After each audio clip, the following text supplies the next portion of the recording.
Simon, thank you very much for the welcome. It's can I just say something personally? I look around the room and there's a number of people, David French and Roger and others around the room, Simon, that I've known. And I just, as you know, I was the police minister, and before that, a Home Office minister for 2 years before becoming the police minister. And it is a bit like coming home. And I just wanted to publicly say that much of what I have to say, I have tried to use the knowledge and the intelligence and the experience that people have tried to impart to a politician who sometimes seems to arrive and then disappear, not always due to elections, I have to say, but sometimes because you get moved on. And I just say one thing just before I start.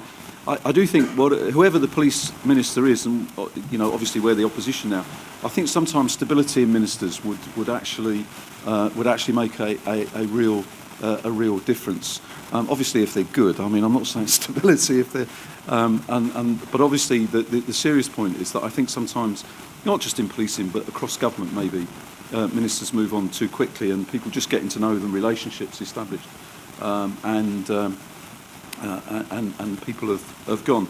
So I'm really pleased to be back here. The role of a shadow spokesperson inevitably involves looking carefully at what the government is proposing and responding by setting out alternatives where necessary on issues such as policing, community cohesion and national security, issues which are important to the people in the communities that we all serve. But for an opposition party, 13 years in office, it also means looking back at what we got right and also what went wrong and using that learning to help us move forward.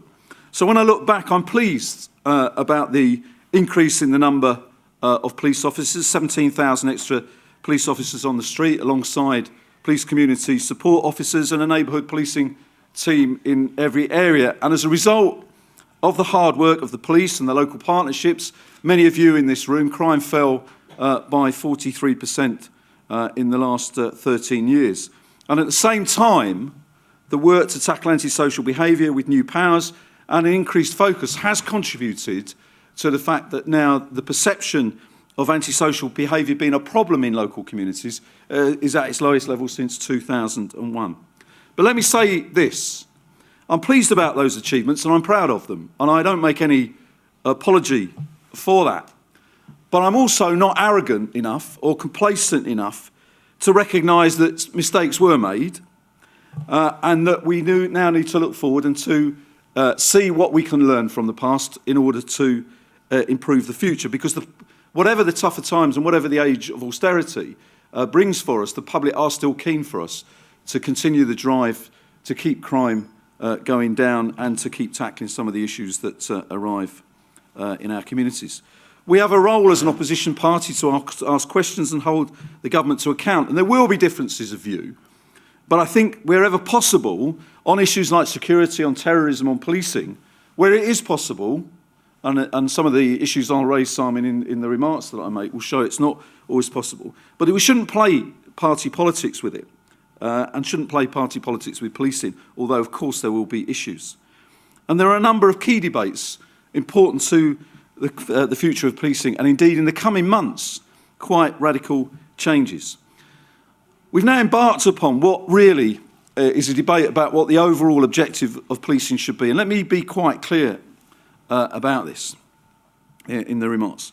Do we have a police force primarily just to catch and convict criminals, or more widely to reassure the community, or more fundamentally to prevent and tackle the causes of crime by helping to turn people away from crime?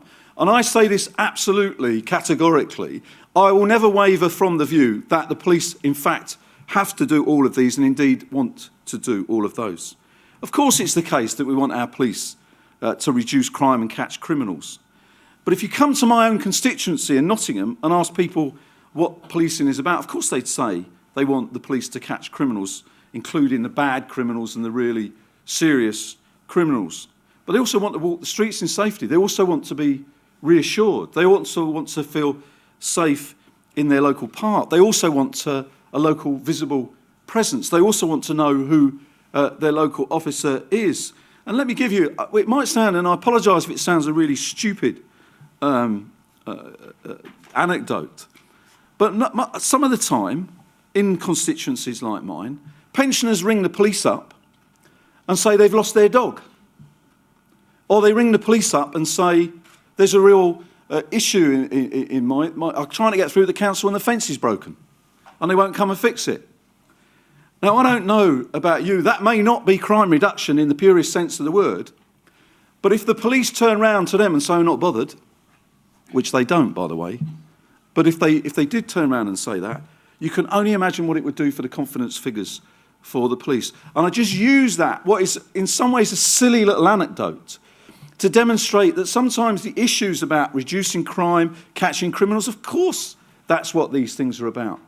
But the role of a police officer and the demands on the police service are quite significant. And I thought what Peter Fahey did, I don't know what HMIC thought, Roger, but I thought what Peter Fahey did in Greater Manchester, where he publicised all of the calls that came in to the Greater Manchester Force over a period of time, demonstrating the breadth and the sort of enormity in many respects of the different things that they had to deal with, I think was a very important change and one that made a real difference. The other thing, of course, is this.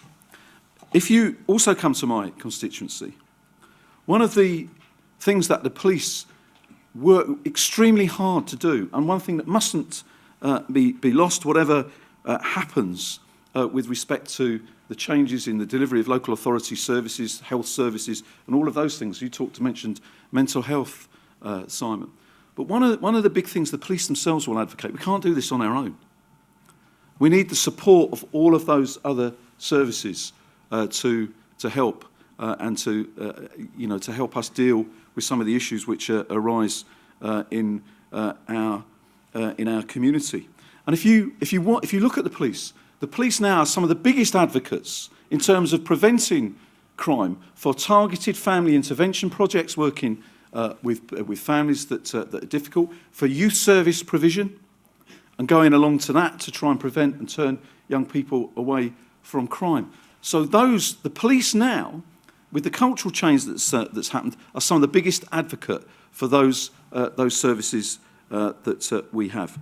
And I also want to use one other anecdote to show quite how difficult things have become, I think, for the police. Many of you will come from different parts of the country.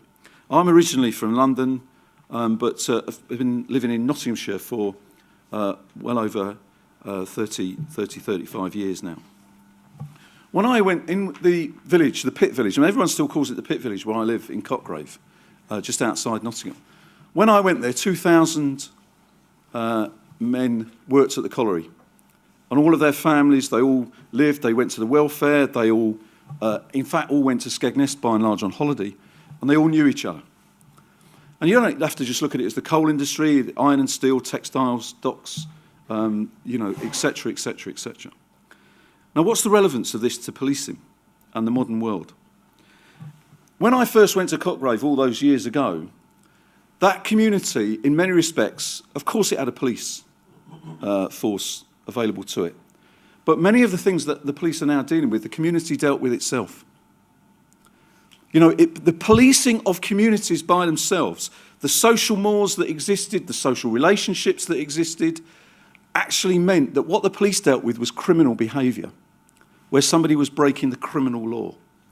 Often now, with the pit gone and those relationships gone, those working relationships gone, all of those things gone, the police are often now called in to deal with things that 25, 30 years ago, they were never called to deal with. The community dealt with it itself. And I'm not talking about people beating people up or whatever, but the social mores in that community, in some respects and in many respects, helped with that policing. Now, as society progresses and we move into the more individualistic, the more sort of consumer-orientated type of society, that inevitably changes the policing environment. And whatever we say, and whatever policing happens to come along, Simon, the police exist in the society that exists at that time. And it's much different now, and is continually changing and changing very fast, and the police will have to respond to that. And of course, it's doing that at a time when resources are being stretch, to say the least. I think it is, and Simon mentioned this, it is interesting, and I have to say, without trying to be political about this, I am surprised, genuinely surprised at the settlement that the police forces ended up with.